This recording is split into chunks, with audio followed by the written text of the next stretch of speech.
Bismillahirrahmanirrahim. Alhamdulillahi rabbil alamin wassalatu wassalamu ala sayyidil mursalin nabiyyina wa habibina Muhammadin wa ala alihi wa ashabihi wa man tabi'ahum bi ihsanin ila yaumiddin. Amma ba'd. Segala puji bagi Allah Subhanahu wa taala serta salam dan salawat kepada Rasulullah sallallahu alaihi wasallam. Pada pertemuan sebelumnya telah kita bahas dalam 3 sesi kisah tentang Nabiullah Adam alaihissalam, kisah tentang Nabi Adam sejak awal penciptaan, kemudian kisah tentang sujudnya para malaikat dan enggannya iblis, kemudian terjadilah kisah manusia tinggal di muka bumi ini yang menjadi keputusan Allah Subhanahu wa taala sampai hari kemudian dengan berbagai macam episode kehidupan yang akan berujung pada surga ataupun neraka. Allah Subhanahu wa taala menjadikan itu semua sebagai ibrah buat kita bagi yang mengikuti petunjuk dari Allah Subhanahu wa taala, maka dia tidak akan tersesat, dan barang siapa yang berpaling dari petunjuk Allah Subhanahu wa taala, maka dia akan diberikan balasan yang setimpal. Faman ittaba'a hudaya fala yadhillu wa la yashqa. Itulah kata Allah Subhanahu wa taala ketika mengakhiri kisah Adam di dalam akhir surat Thaha. Allah menceritakan barang siapa yang mengikuti petunjuk dari Allah Subhanahu wa taala, maka sungguh dia tidak akan sesat dan dia tidak akan termasuk golongan yang celaka. Ya, setelah itu Allah Subhanahu wa taala menceritakan golongan yang lainnya, man a'rada an dzikri fa inna lahu ma'isyatan dhanka wa nahsyuruhu yaumal qiyamati a'ma. Barang siapa yang berpaling dari peringatan Allah Subhanahu wa taala, maka sungguh akan diberikan kehidupan yang sempit. Sempit dalam makna yang sebenarnya. Dan itulah kisah manusia yang dimulai dari Nabi Adam. Dengan adanya petunjuk, dengan adanya tipu daya setan, kita akan banyak belajar bagaimana meniti kehidupan. Tanpa ada petunjuk dari Allah Subhanahu wa taala, maka akan berujung kepada kesesatan dan kesengsaraan. Adapun pada pertemuan kita kali ini, insya Allah kita akan melanjutkan kisah Nabi yang Allah Subhanahu wa taala sebutkan di dalam Al-Quran. Kita mengambil awal kali dengan kisah Nabi Adam, karena itulah Nabi yang pertama kali diceritakan oleh Allah Subhanahu wa taala di dalam urutan mushaf, urutan Al-Quran. Adapun Nabi selanjutnya yang diceritakan oleh Allah Subhanahu wa taala menurut rangkaian surat dalam mushaf atau dalam Al-Quran, maka tentu kita akan mendapatkan kisah Bani Israel. Kisah Bani Israel dengan Musa alaihissalam. Tapi tentu ketika mengambil kisah itu, maka ini hanya akan mengambil sepenggal kisah. Karena kisah Nabi Ibrahim, Nabi Musa dan Bani Israel memiliki banyak episode di dalam Al-Quran. Memiliki banyak cerita, baik dalam surah Makkiyah ataupun di dalam surah Madaniyah. Dan masing-masing memiliki spesifikasi tersendiri di dalam setiap cerita yang ada di dalam Al-Quran. Oleh karenanya kami memandang untuk tetap mengurut kisah Nabi sesuai dengan zaman dan masa di mana mereka hidup. Tentu Nabi Adam betul menjadi sebuah awal kali kisah Nabi dan juga menjadi kisah yang merupakan awal dari kehidupan manusia. Adapun Nabi Musa, maka dia dipisah dalam beberapa surah, dipecah dalam beberapa surah. Tentu masing-masing kisah ini memiliki penekanan tersendiri, memiliki kondisi tersendiri sesuai dengan judul dari surah tersebut. Dan kisah Nabi Musa bersama dengan Bani Israel dan juga Fir'aun juga akan mengambil jalur kisah sesuai dengan surah yang ada di dalamnya.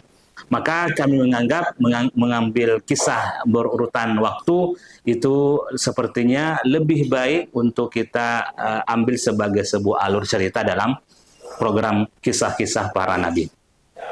Adapun secara waktu, urutan zaman, maka nabi kedua yang diceritakan oleh Allah Subhanahu wa taala menurut urutan waktu yang disebutkan oleh Allah Subhanahu wa taala di dalam Al-Qur'an, maka itu adalah cerita atau kisah Nabi Idris alaihissalam.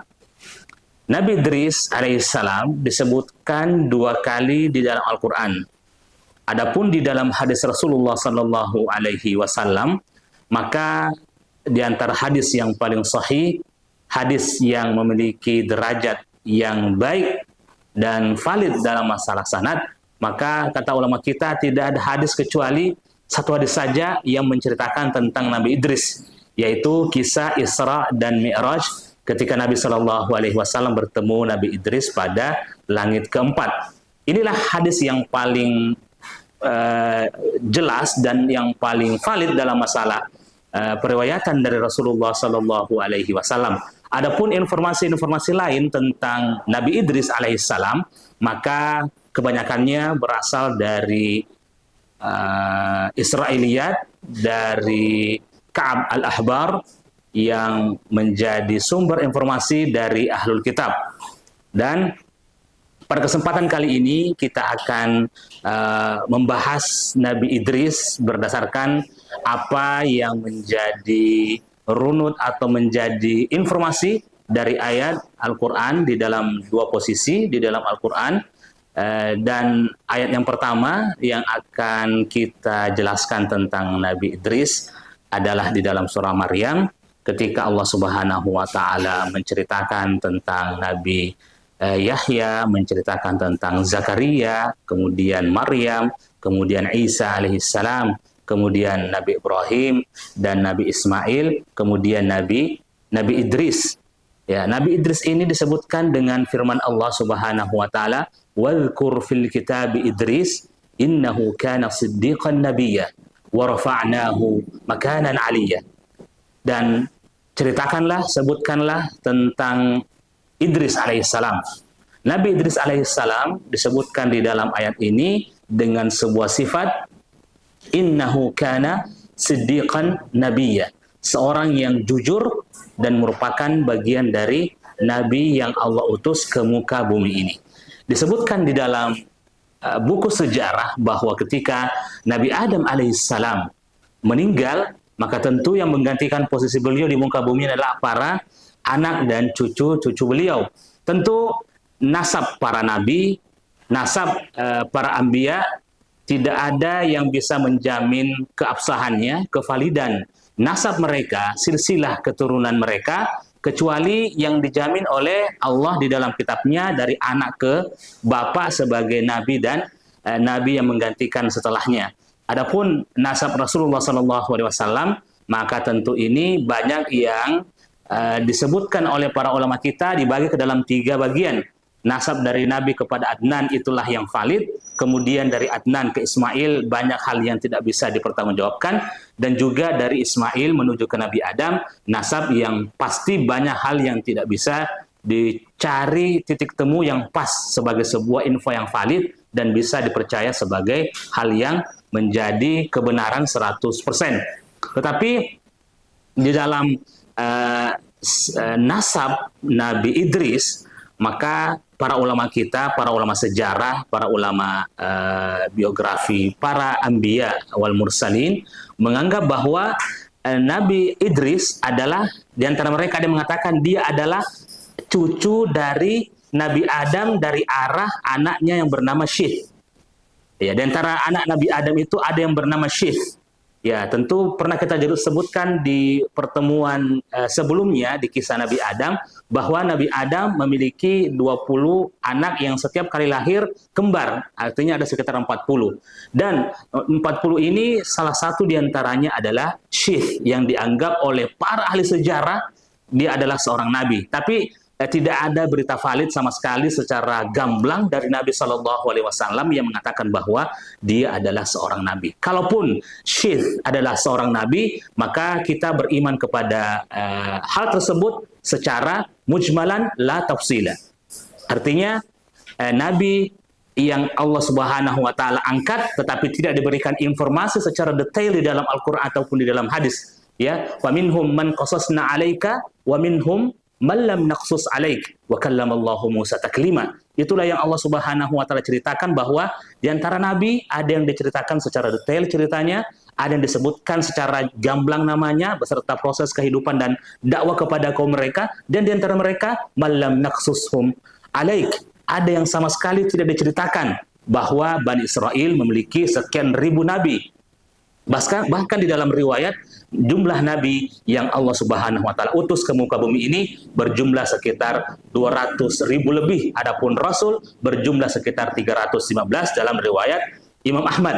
Jadi ketika Allah Subhanahu wa taala ketika para ulama mengatakan bahwa Syith adalah satu di antara nabi, maka jika benar dia adalah seorang nabi, maka kita beriman secara mujmalan, secara umum saja di antara nabi yang tidak diceritakan oleh Allah Subhanahu wa taala.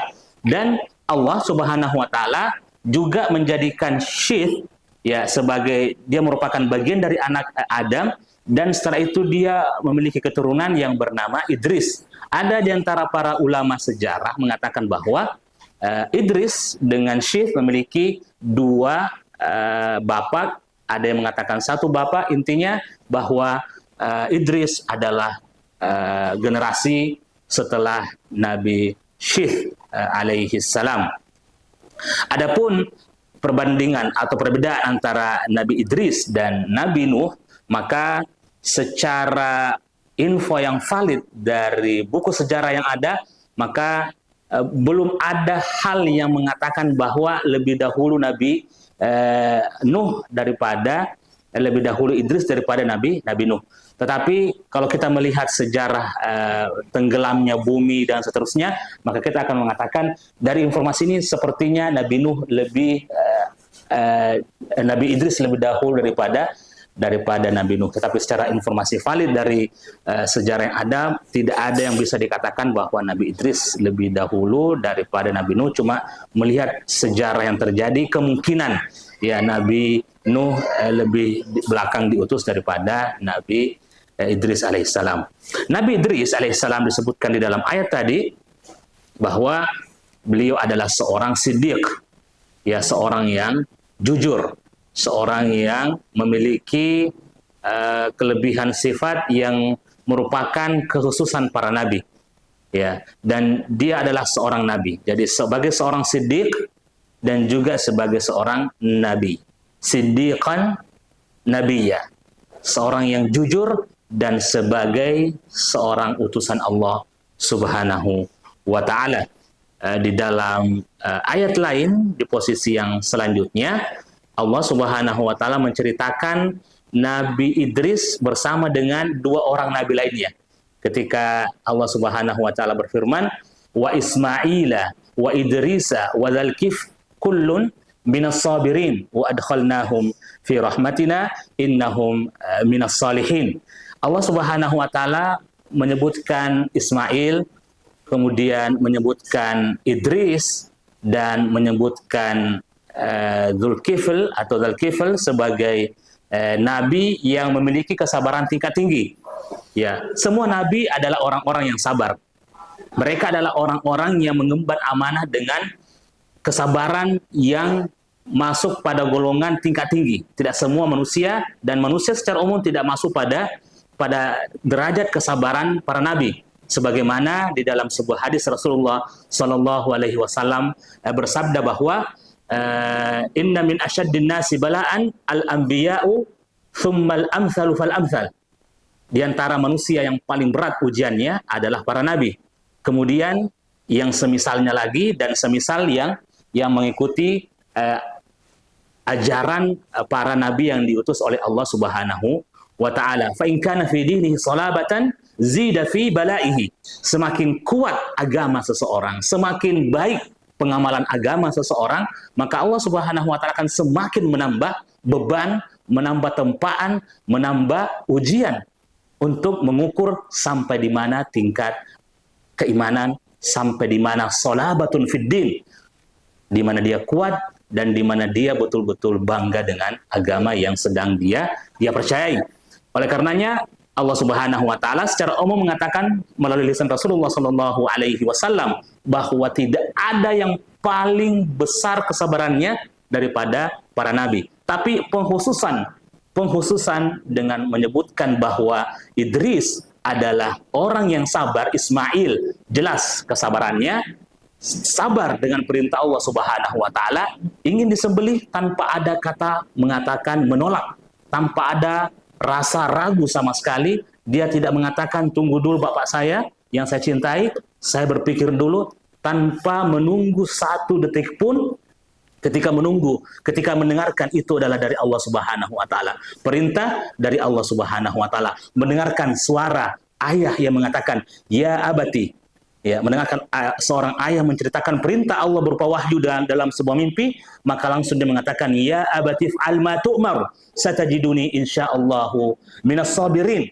Wahai bapakku, silahkan sekarang juga saya terima, saya siap mendengarkan dan melakukan perintah Allah Subhanahu wa taala. Jadi penyebutan Ismail sebagai orang yang sabar sangat jelas, tidak ada kata ragu dalam perintah Allah Subhanahu wa taala. Begitu pula ketika Idris, Allah Subhanahu wa taala berikan penggambaran sebagai orang yang sabar, bahwa ada unsur, ada nilai, ada hal yang menjadi sifat dasar seorang Nabi Idris yang kemudian disebutkan oleh Allah Subhanahu wa taala, innahum minas sabirin, mereka adalah orang-orang yang sabar. Ketika Allah Subhanahu wa taala menceritakan kisah yang di ayat yang awal di surat Maryam, Nabi Idris disebutkan sebagai siddiq, orang yang jujur, disebutkan sebagai nabiyan, sebagai seorang nabi, dan nabi ini adalah sifat yang Allah Subhanahu wa taala berikan kepada orang yang mampu mengemban ajaran dan wahyu dari Allah Subhanahu wa taala. Karena dia merupakan pilihan dari Allah Subhanahu wa taala. Yang unik dari Nabi Idris adalah kata selanjutnya dari ayat itu, wa rafa'nahu makanan aliyya, dan Allah Subhanahu wa taala mengangkat Idris pada tempat yang mulia. Makanan aliyah, tempat posisi yang tinggi, posisi yang mulia. Disinilah ulama kita ketika menceritakan tentang Nabi Idris, maka mereka ketika kita membuka buku tafsir, membuka buku Qasasul Anbiya, maka kita akan mendapatkan cerita dari Bani Israel. Dan cerita dari Bani Israel atau Israiliyat ini diangkat oleh Ka'bul Ahbar. Adalah orang yang, beliau adalah golongan yang dari Ahlul Kitab yang masuk ke dalam Islam, dan ketika masih dalam posisi Ahlul Kitab, beliau adalah ulama dari Ahlul Kitab. Jadi cerita tentang Bani Israel di dalam kitab-kitab mereka itu sangat dikuasai oleh Ka'bul Ahbar. Dan cerita tentang Nabi Idris inilah diangkat oleh seorang Ka'bul Ahbar, yang mana di dalam tafsir seperti Ibnu Katsir dan juga di dalam buku beliau Qasasul Anbiya mengangkat cerita dari Ka'bul Ahbar bagaimana diangkatnya seorang Idris ke langit keempat. Sebagaimana Nabi SAW bertemu Nabi Idris di langit keempat ketika Isra dan Mi'raj. Ya, Allah Subhanahu wa taala ketika berfirman, "Wa rafa'nahu makanan 'aliyya," dan kami mengangkat Idris pada posisi yang sangat tinggi. Ya, ulama kita mengatakan mengangkat derajat ada dua. Mengangkat derajat secara hissi, betul-betul diangkat derajatnya bersama dengan tubuhnya. Ini makna yang pertama. Kemudian makna yang kedua, mengangkat derajat adalah mengangkat kemuliaan, mengangkat pahalanya lebih besar daripada yang lain. Oleh karenanya ketika mengangkat secara maknawi, secara makna pengagungan, penghormatan, dan kemuliaan kepada seorang Nabi Idris, diangkatlah cerita dari Bani Israel yang bersumber dari Ka'bul Ahbar. Ya, di mana suatu ketika Nabi Idris alaihissalam ingin bertemu dengan Malakul Maut. Ya, dikisahkan dalam Israiliyat. Ya, tentu dalam Israiliyat pernah kita sebutkan dan singgung sebelumnya bahwa jika itu adalah hal yang tidak bertentangan dengan syariat kita, maka kita tidak mendustakannya dan juga tidak membenarkannya serta-merta hal tersebut terjadi. Tetapi dia adalah suatu cerita yang diambil faedahnya jika ada pelajaran penting di sana. Dan ketika cerita ini disebutkan bahwa Nabi Idris setiap hari pahalanya diangkat ke langit. Dan diceritakan bahwa pahala Nabi Idris itu sama dengan pahala seluruh manusia yang ada di muka bumi ketika itu. Dan tentu kita akan mengatakan bahwa belum ada kesyirikan terjadi di zaman itu. Kesyirikan yang terjadi mendekati kenabian Nuh alaihissalam. Ya, dari zaman Nabi Adam, anak-anak beliau, kemudian Nabi Idris, belum ada kesyirikan yang terjadi. Nanti kesyirikan ketika mendekati masa Nabi Nuh, yang mana umat-umat yang soleh itu diangkat, diberikan penghargaan yang tinggi oleh umat yang tidak terlalu paham dengan masalah agama yang disebutkan oleh Allah Subhanahu wa taala di dalam surat Nuh, bahwa ada Waddan, ada Wad, ada Suwa', ada Yahuth, ada Ya'uq, ada Nasr. Mereka ini adalah orang-orang soleh yang meninggal, kemudian generasi berganti ke generasi. Ada yang tidak memahami agama, akhirnya merasa bahwa mereka harus diberikan penghormatan dengan memasang patung-patung. Akhirnya disitulah awal kali kesyirikan bermula, dan Nabi Nuh memberikan dakwah dan ajakan kepada mereka agar bisa menjadi umat yang kembali kepada fitrahnya. Disinilah Allah Subhanahu wa taala menceritakan bahwa manusia sebelum Wad dan orang-orang soleh itu semuanya berada dalam tauhid, berada di dalam sebuah agama yang bersih dan lurus. Bayangkan, kita bisa berpikir ketika Allah Subhanahu wa taala mengangkat pahala seluruh manusia di dalam satu hari, dan satu orang Nabi Idris sama dengan pahala seluruh manusia yang ada di zaman itu. Ini salah satu makna daripada wa rafa'nahu makanan aliyya. Allah Subhanahu wa taala mengangkat pahala Nabi Idris ke langit untuk dilaporkan kepada Allah Subhanahu wa taala dengan jumlah yang sangat banyak. Berapa ratus ribu, berapa juta manusia di zaman Nabi Idris, maka begitu pula lah jumlah pahala yang diterima oleh Nabi Idris untuk diangkat, dilaporkan kepada Allah Subhanahu wa taala. Dan inilah makna wa rafa'nahu makanan aliyya. Dan ketika itu Nabi Idris merasa bahwa saya memiliki amalan yang sangat besar sendiri, tapi bisa mewakili dan menjumlahkan seluruh, kalkulasi seluruh amalan manusia, maka ingin umurnya ditambah. Maka ingin umurnya ditambah agar semakin banyak pahala dan kebaikan yang dia dapatkan. Ketika semangat untuk hidup lebih panjang umur dalam kebaikan, ini pelajaran penting. Ya, ketika kita merasa bahwa ada kebaikan yang kita bisa lakukan dan kita bermohon kepada Allah Subhanahu wa taala agar menambahkan umur kita, maka ini boleh. Ya, menambahkan umur kita dalam keadaan kita beramal yang soleh. Makanya biasa dibahasakan di dalam doa-doa di kalangan Arab, dan ini menjadi pertanyaan yang ditanyakan kepada yang kan pernah ingat kepada Syekh Utsaimin, bahwa bolehkah kita mendoakan Allah yutawwil umruk? Ya, apakah boleh mengucapkan semoga Allah panjangkan umurmu? Ya, kata Syekh, itu doanya kurang. Doanya harus ditambah, Allah yutawwil umraka alal khair. Boleh ditambah umurnya tetapi dalam kebaikan. Jangan sampai menambah umur tapi dalam keburukan, tentu menjadi musibah bagi orang yang ditambahkan umurnya. Jadi melihat bahwa kebaikan yang begitu banyak melimpah dengan umur yang ada, maka rasa loba ingin menambah umur dan ingin menambah kebaikan, itulah yang diinginkan oleh Nabi Idris. Akhirnya ingin bertemu dengan malakul maut agar tidak mencabut nyawanya karena ingin menambah kebaikan dan pahala tersebut. Akhirnya dengan berbicara dengan salah seorang malaikat yang dekat dengan Nabi Idris, maka diantarlah Nabi Idris menuju ke langit untuk bertemu dengan malakul maut. Dan ternyata pada langit yang keempat, berpapasanlah malaikat yang mengantar Nabi Idris ini dengan malakul maut. Ya, dan malakul maut ini, malaikat maut yang pencabut nyawa, bertanya kepada malaikat yang membawa Nabi Idris. Tapi tentu Nabi Idris belum kelihatan karena disembunyikan di belakang sayap, di belakang punggung dari malaikat yang membawanya ke atas. Dia berkata, "Wahai malakul maut, mau kemana? Saya mau ke langit, mau ke bumi, karena diperintahkan oleh Allah Subhanahu wa taala untuk mencabut nyawa seorang Nabi Idris." Saya pun bertanya dalam hati saya, kata malakul maut, bagaimana mungkin? Ya, apa yang menjadi kisah hari ini? Saya diperintahkan untuk mencabut nyawa Idris alaihissalam di langit keempat, sementara Idris di bumi. Bagaimana ini terjadi? Mendengarkan hal itu, kemudian malaikat yang mengantar Idris Nabi Idris alaihissalam di sayapnya, dia mengatakan di sayap saya ini ada Idris alaihissalam.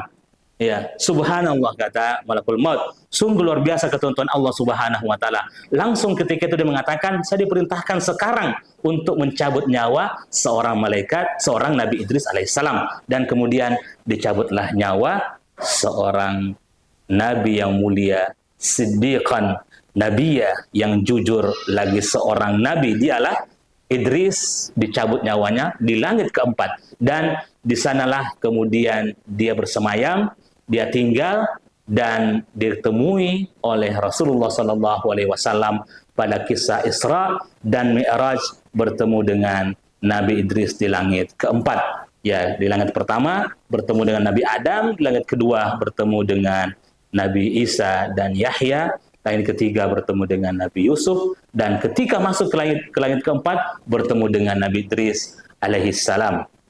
Dan disinilah sebuah hal yang pelajaran penting yang kita bisa ambil, bahwa ketentuan Allah Subhanahu wa taala tidak akan berubah. La yastakhiruna sa'atan wa la yastaqdimun. Ketika ketentuan Allah berupa ajal atau kematian sudah sampai pada titik nolnya, maka harus terjadi. Tidak ada yang bisa melawan ketentuan Allah Subhanahu wa taala.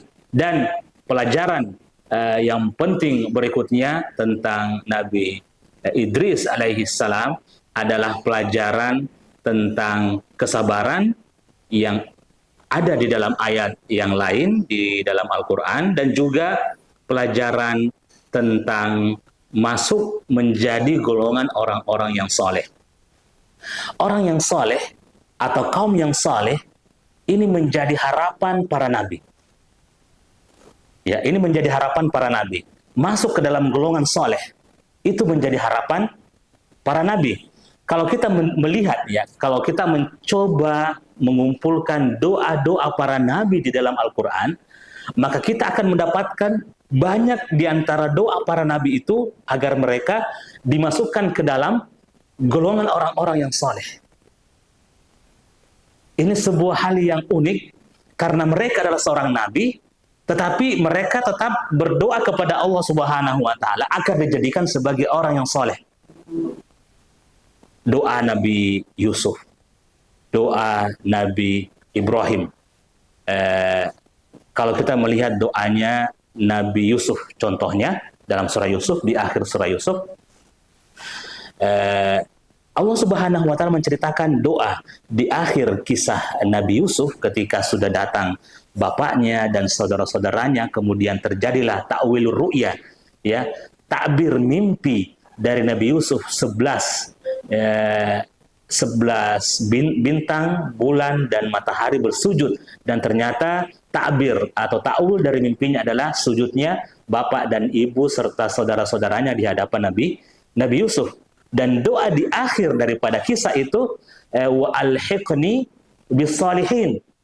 Seorang nabi pada posisi nabi pilihan Allah Subhanahu wa taala, tetapi mereka tetap masuk dalam posisi orang yang berdoa agar dijadikan sebagai orang yang saleh. Bukankah derajat nabi jauh lebih di atas daripada orang-orang yang saleh? Ya.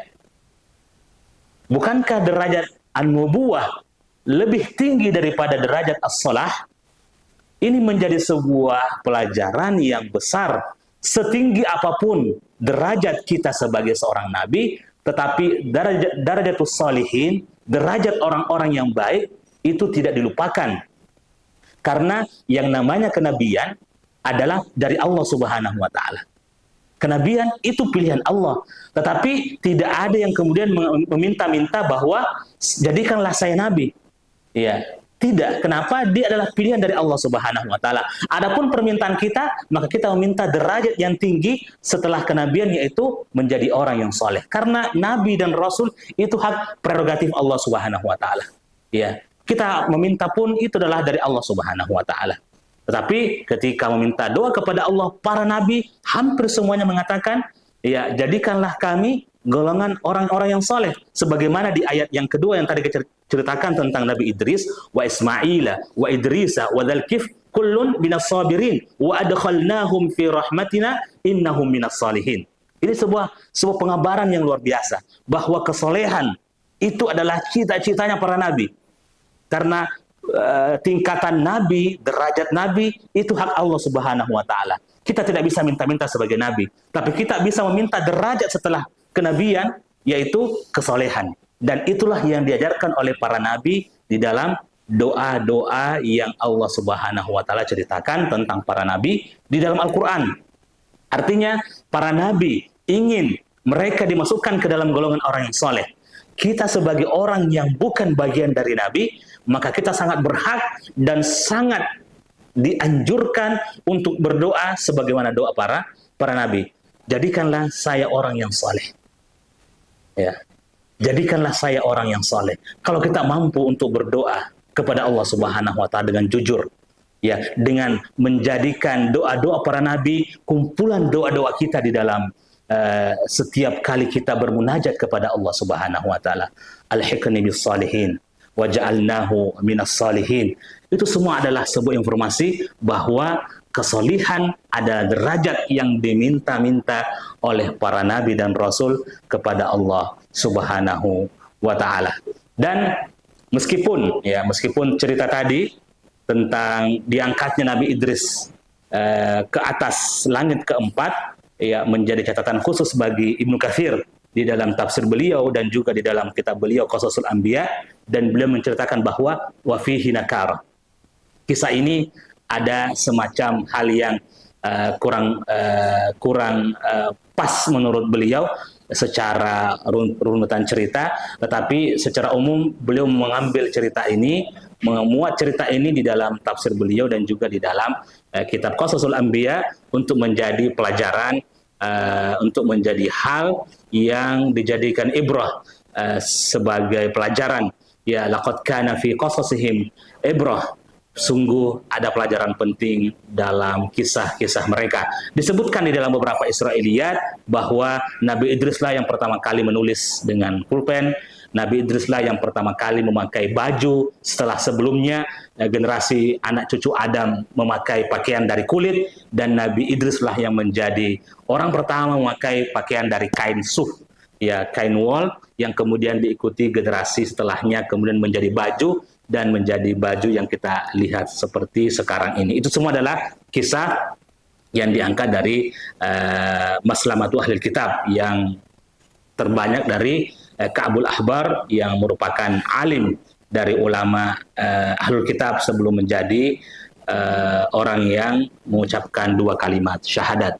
Dan inilah yang menjadi poin penting dari cerita seorang Nabi Idris alaihissalam. Ya, tidak banyak cerita tentang beliau, hanya disebutkan 2 kali, itu pun sekedar penyebutan sifat tanpa ada rentetan sejarah lebih detail meskipun singkat, hanya sekedar penyebutan sifat kenabian, penyebutan sifat as-siddiq, ya. Dan penyebutan sifat as-siddiq ini dan sifat kenabian itulah yang menjadi cerita utama ketika Allah Subhanahu wa taala membahas seluruh nabi di dalam surat Maryam.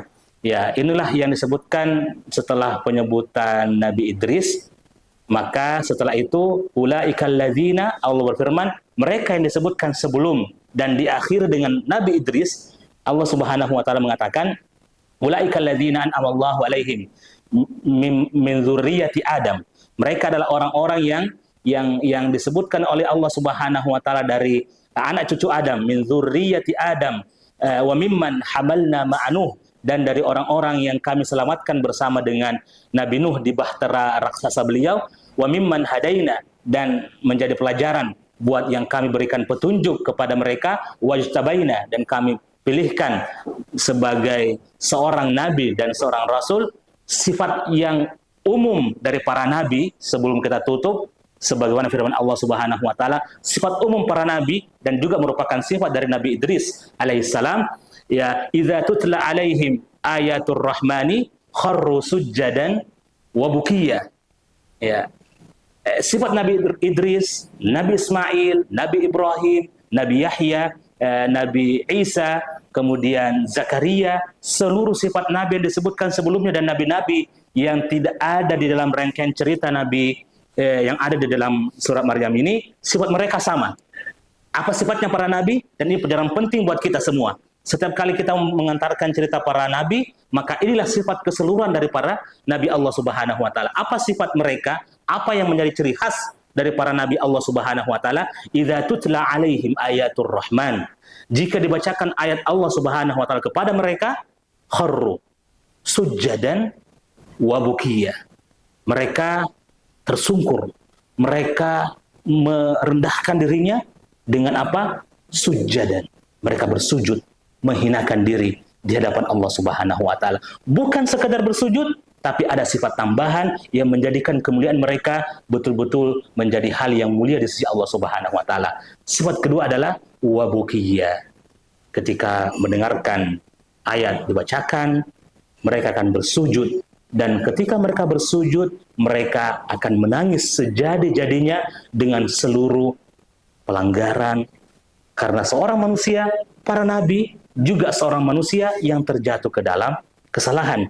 Mereka kemudian menangis sejadi-jadinya mengingat segala sesuatu yang belum mampu menjalankan perintah Allah sebaik-baiknya, karena mereka juga adalah manusia. Kullu bani Adam khata wa khairul khata'ina at-tawwabun. Seluruh anak cucu Adam pasti bersalah, pasti jatuh ke dalam pelanggaran. Tapi sebaik-baik mereka adalah orang yang bertaubat kembali kepada Allah Subhanahu wa taala. Juga disebutkan oleh Allah Subhanahu wa taala di dalam surat Al-Isra. Di akhir surat Al-Isra juga Allah Subhanahu wa taala menjadikan ayat sajadah sebagaimana surat Maryam tadi dijadikan sebagai ayat sajadah, sujud ketika selesai membaca ayat ini. Allah juga menceritakan sifat orang-orang yang berilmu, sifatnya para nabi dan para rasul yang diutus sebelum Rasulullah sallallahu alaihi wasallam. Innal ladzina utul ilma min qablihi idza yutla alaihim yakhruna lil adqani sujada. Jika mereka mendengarkan ayat Allah Subhanahu wa taala, maka mereka akan bersujud. Ya, kharru sujada wa yaquluna subhana rabbina in kana wa'du rabbina lamaf'ula. Jika betul-betul terjadi yang menjadi janji Allah Subhanahu wa taala, maka sungguh maha suci Allah Subhanahu wa taala. Wa yakhruna lil azqani yabkuna wa yaziduhum khusyu'a. Dan mereka menangis sujud dan menangis sejadi-jadinya di hadapan Allah Subhanahu wa taala. Inilah pelajaran penting dan kisah yang singkat yang diangkat oleh Allah Subhanahu wa taala di dalam Al-Qur'an tentang Nabi Idris dan sifat beliau secara khusus dan juga sifat para nabi secara umum. Semoga ini menjadi motivasi bagi kita yang ingin diangkat derajatnya dengan amal soleh, yang ingin dijadikan sebagai siddiq, orang-orang yang jujur dalam keimanan, jujur dalam perkataan dan perbuatan. Maka Allah Subhanahu wa taala menjadikan seorang Nabi Idris profil yang menjadi hal yang dicontohkan dan patut untuk dijadikan sebagai qudwah bagi kita sebagai umat Muhammad sallallahu alaihi wasallam. Demikian, semoga ada manfaatnya dan kita akan lanjutkan pada kisah Nabi yang lain. Semoga keberkahan membersamai kita semua dan ilmu yang kita pelajari berberkah untuk diri kita sendiri dan untuk orang-orang yang kita cintai. Subhanakallahumma wa bihamdik asyhadu an la ilaha illa anta astaghfiruka wa atubu ilaik. Wa sallallahu wa sallim ala nabiyyina Muhammadin wa akhiru da'wana alhamdulillahi rabbil alamin. Wassalamu alaikum warahmatullahi wabarakatuh.